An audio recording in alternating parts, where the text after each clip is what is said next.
Bonjour, ici Gianna. Pour ceux et celles qui ne me connaissent pas encore, je suis enseignante à la base, mais je suis aussi une entraîneuse de fitness. Je suis une consultante en alimentation sportive et je suis une conférencière. Aujourd'hui, ma vidéo est sur un sujet qui touche pas juste les femmes, mais aussi les hommes, qui nous touchent tous. Comment avoir des abdos?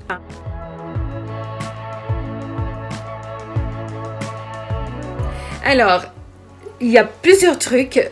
Aujourd'hui, je ne vous donne pas des miracles, mais je vous donne un truc qui a fonctionné pour moi et qui a fonctionné pour plusieurs d'autres femmes avec qui j'ai travaillé. C'est sûr qu'il y a plusieurs façons de faire, mais moi, je vous donne ce truc-là parce que il a fonctionné pour moi. C'est mon opinion personnelle. Cela ne veut pas dire que c'est exactement ça qu'il faut que vous fassiez, mais c'est vraiment à suggérer. Et je parle d'expérience. Alors, mon truc numéro 1, c'est de couper quoi? Le sucre. Vous avez tout compris.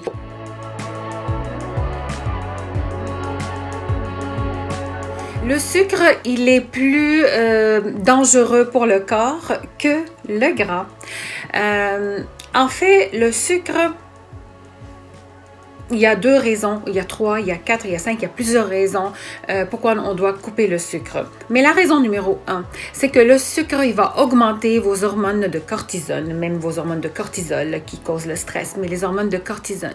Ce qui fait en sorte que vous allez emmagasiner beaucoup plus de gras dans votre corps et là, vous ne verrez jamais vos abdos.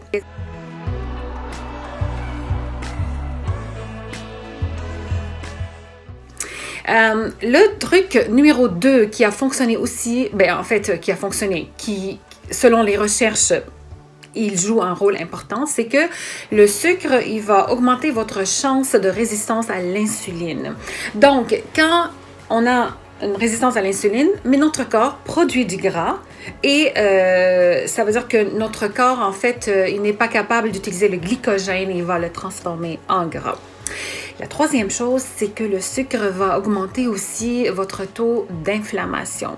Alors, quand vous sentez des fois gonflé, mais c'est parce que vous avez peut-être une rétention d'eau, donc vous avez de l'inflammation dans votre corps. Alors, c'est ce qui fait en sorte aussi que vous allez emmagasiner de gras.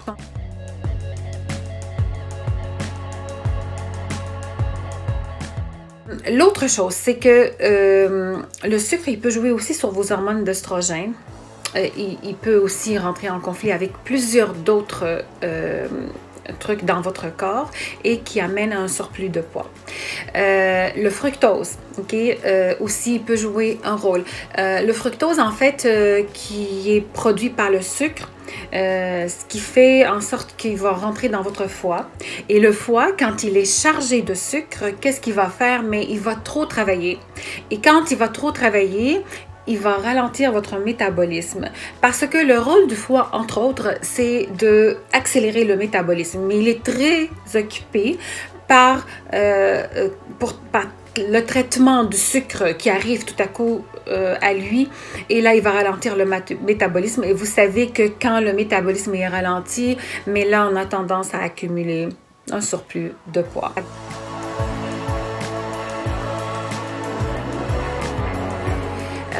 Moi, je vous suggère de peut-être manger les sucres qui se trouvent, exemple, dans les fruits. On sait très bien que le sucre, c'est naturel aussi dans le fruit. Mais ce qui est important de savoir, c'est que les fruits contiennent des fibres. Et alors, les fibres, qu'est-ce qu'ils vont faire? C'est que c'est un slow burner. Ça veut dire qu'il va brûler tranquillement votre sucre dans votre corps et il n'y aura pas vraiment un pic et pour dire « Ouh, j'ai trop de sucre, qu'est-ce que je fais? » Parce que quand il y a trop de sucre dans le sang, mais le corps, il se dépêche à les sortir parce qu'il ne sait pas quoi faire avec. Il les sort, il les emmagasine dans notre corps comme gras. Là, vous allez me dire peut-être que oui, Gianna, mais il y a des gens qui mangent beaucoup de sucre. Je connais des gens qui mangent de sucre, mais qui n'engraissent pas. Mais tant mieux pour ces gens-là. Il y a des gens qui ont des gènes, que peu importe qu'est-ce qu'ils mangent, ils n'engraissent pas. On aimerait ça être comme eux, mais malheureusement, on n'est pas tous faits pareil. Mais croyez-moi que ces gens-là, ils emmagasinent du gras. Peut-être pas alentour des abdos, mais ça va être alentour du foie, alentour des autres organes. Mais ils vont emmagasiner et à un moment donné, ils vont développer une maladie quelconque. Donc, manger des fruits, c'est à suggérer. Et d'ailleurs, le nouveau guide alimentaire canadien, il suggère de manger beaucoup de fruits et de légumes et moins de jus. Le jus d'orange, autrement, il était favorisé, mais là maintenant, avec le jus, quand on presse le jus, on enlève le fibre. Alors, on a juste de sucre. Donc, ça, c'est un sucre rapide. Il augmente notre taux d'insuline. Et là, l'insuline, oups, qu'est-ce que je fais? Mais là, il va aller sortir du sang. Donc, on mange de légumes avec beaucoup de fibres. Et le fibre aussi, ça facilite le transit intestinal. Et maintenant, on me dit souvent, mais combien je dois manger de sucre par jour? Moi, je suggère, OK, mais c'est une suggestion basée sur mes expériences, pas plus que 20 à 25 grammes de sucre par jour. J'ai testé avec l'application FitnessPal, je travaille aussi avec mes clients et moi aussi je rentre des fois mes aliments dedans. Et des fois, ils suggèrent 60 grammes pour une femme qui veut perdre du poids, 60 grammes de sucre maximum par jour. Je ne suis pas sûre. Si tu veux avoir des abdos, si ces 60 grammes-là sont nécessaires pendant ta journée. Alors, moi, selon mon expérience, je me limite à 20 à 25 grammes de glucides par jour, de sucre. Ça a fonctionné pour moi. Je ne peux pas dire que ça fonctionne du jour au lendemain, mais il faut habituer le corps. Il faut habituer le corps à diminuer le sucre. Ce que tu peux faire aussi, c'est sûr qu'il y a d'autres trucs, ce n'est pas juste ça, mais c'en est un parce que je vous donne mon opinion personnelle et ce que ça a fonctionné pour moi. L'autre chose, c'est que tu peux faire aussi, c'est de faire un plan alimentaire. Alors, si tu as la difficulté à faire un plan alimentaire, mais demande à quelqu'un qui peut t'aider à faire un plan. Je fais des plans d'alimentation, je fais des plans d'entraînement aussi. Je peux t'aider comme j'ai aidé plusieurs d'autres femmes. Aussi, c'est l'entraînement.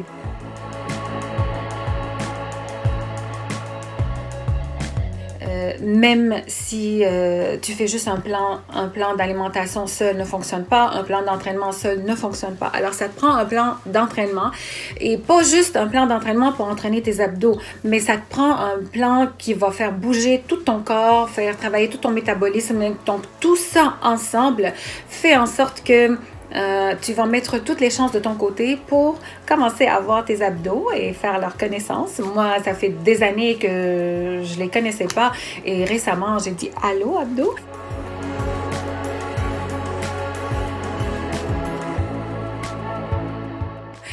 J'ai connu mes abdos. Mais c'est sûr qu'il faut que je les travaille à tous les jours. C'est un travail constant. Ce n'est pas un travail où est-ce qu'on dit bon, ben, au jour au lendemain, ça va se passer. Non, ça prend du temps. Alors, évitez tout type de sucre qui fait un spike dans votre corps et qui augmente la chance d'emmagasiner plus de gras dans le corps. Donc, on ne verra pas nos abdos. Alors, j'espère que cette vidéo t'a aidé. Si tu as besoin d'un plan d'entraînement, d'un plan de nutrition, n'hésite pas, commente en bas et dis-moi ce que tu fais combien de grammes tu penses que tu manges ou qu'est-ce que tu manges. Peut-être donne-moi tes commentaires en bas, qu'est-ce que tu manges comme sucre et là je vais pouvoir te dire si c'est trop ou c'est pas assez et quel est ton objectif aussi. Alors, j'attends tes commentaires en bas pour me dire comment tu manges ou comment ça se passe ta journée ou combien de fruits tu manges par jour. Est-ce que tu manges de la pâtisserie? Parce que aussi, ça peut être dans les pains, dans les produits transformés, dans les pains céréaliers où est-ce qu'il y a beaucoup de sucre. Le sucre ne se trouve pas nécessairement juste dans la pâtisserie. Alors, il fallait vraiment surveiller ça. Si tu as besoin d'autres suggestions, commente en bas ou envoie-moi un message privé. J'espère que cette vidéo t'a aidé pour commencer à avoir un petit peu les abdos. Bye!